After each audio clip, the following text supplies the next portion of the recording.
Hi, today I have the honor of introducing you to Kelly O'Malley. Kelly is the CEO of PA Connecting Communities, so we're really excited that you're with us on the Butler bus. Thank you so much for having us. I'm excited to be here. And let's start because I'm thinking that I know people in Butler County probably are not too familiar. Nope.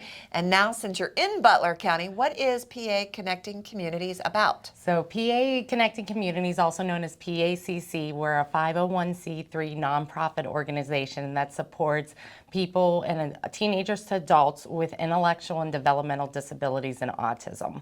Right, and I know, Kelly, when we were talking earlier before we started, I said, hey, Kelly, when does that actually could start for students? And you said age 16? Age 16 who are enrolled in public schools, but the majority of our services are for individuals who are 21 years of age and over who have left the public school district. Right, and so this is intellectual And developmental disabilities and autism. And autism. And, you know, those populations, it seems like the numbers are growing. And the Very need much. is growing, right? Yes. So welcome to Butler County. Thank you. All right, Thank you. so explain one of the services. We'll get to more, but let's start with one. So one of our main service areas is called Home and Community, and we are what's called a non-residential provider, meaning we support people to live at home with their families or independently on their own. They're not going into nursing home or group home type facilities. Okay.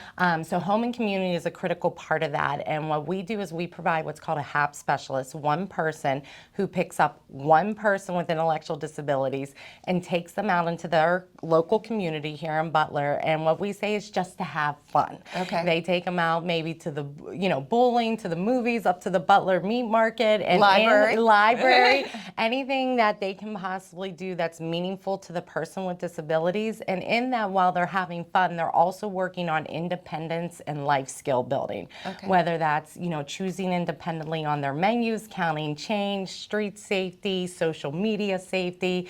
So it's very goal-based, but it's all about connecting people with disabilities into their community and also giving the family member who cares full-time for that person a bit of a respite during the day, or supporting taking that person out during the day so that full-time caregiver can work as well. Oh, absolutely. And is this like Monday through Friday that this could be? We operate 7 days a week, all really? hours, just not overnight. So Okay. we pick up people as early as 7:30 in the morning up to 9, 10 o'clock at night. It just depends on the individual's needs.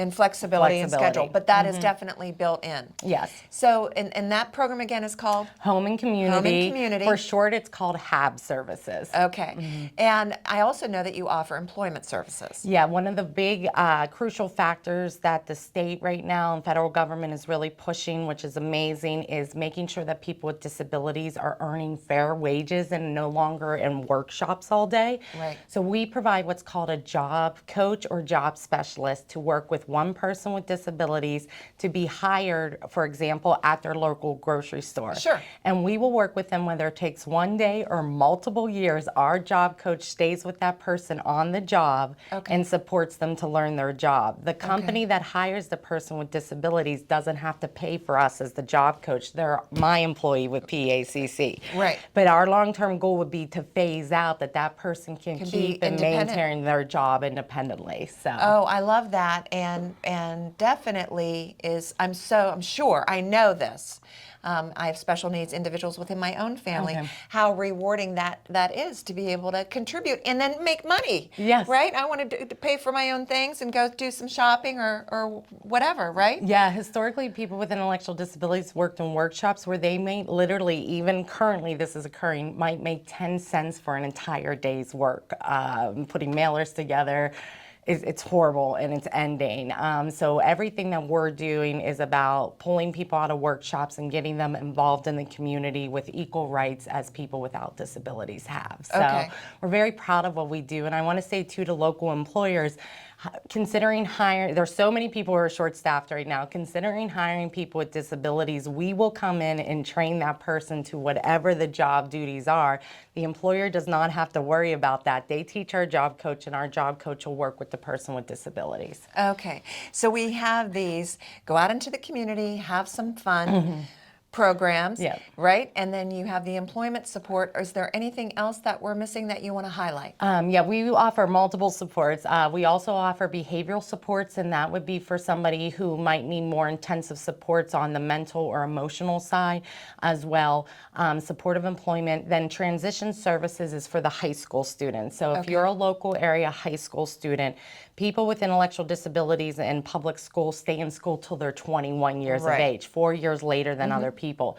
So we work with those students where we bring the transition specialist, who is a teacher or at least have their bachelor's and very trained in education, to pick the person up and take them out of the school during the day to get them ready for either to go on to college or for meaningful employment. Okay. So parents who might feel frustrated with their local school district because there's just not enough resources and support to go around, they can call us and we work directly with the school and that person's individual education plan and take them out of the school 1, 2, up to 5 days a week to get them prepared for adulthood after high school. Wow. Also, we do, every year we run well over 1,000 events, programs, and activities for people with disabilities. Again, very recreation based, so from performing arts programs, art classes, pottery, rec night, cooking classes. It's just a lot of fun. And we run those all through southwestern Pennsylvania.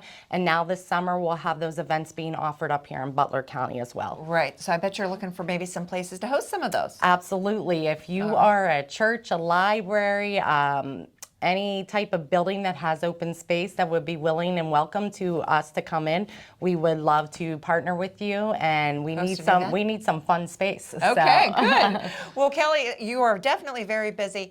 PA Connecting Communities in 10 counties, now in Butler County, serving individuals for 19 years. Thank you so much for what you and your team do, and we're excited that you're here with us too, and thank you.